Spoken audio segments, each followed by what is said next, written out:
Ayan mga idol. Ito mga idol, oh. 5 piso. Meron tayong hanap na 5 piso mga idol.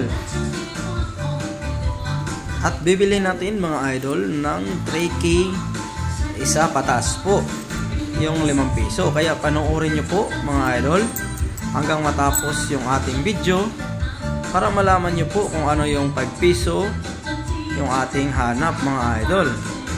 5 piso mga idol, ha, hanap natin. Ito po, meron po tayo dito isang piraso mga idol. Yan, ayan po. Yan, 5 piso po siya mga idol. Yan. Yan, pag meron po kayong ganitong 5 piso mga idol, ayan, Republika ng Pilipinas. Ayan, oh, 5 piso coin. Ayan, mga idol, ayan, oh. Tignan nyo po mabuti, malabo mga idol. Yan, ayusin natin. Yan po, tignan natin yung harapan. Ayan.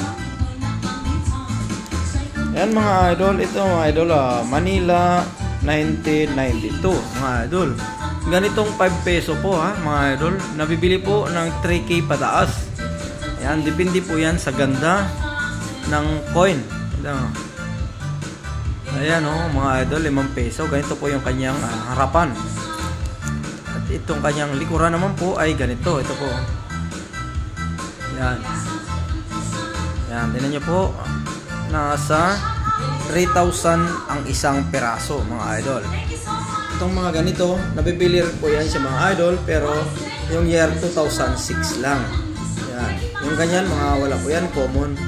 Mayroon po yung halaga, 5 peso lang din po. Itong ganito, ito po yung mahal mga idol. Yan, tingnan nyo po mabuti. Baka meron po ay nakatago ganito.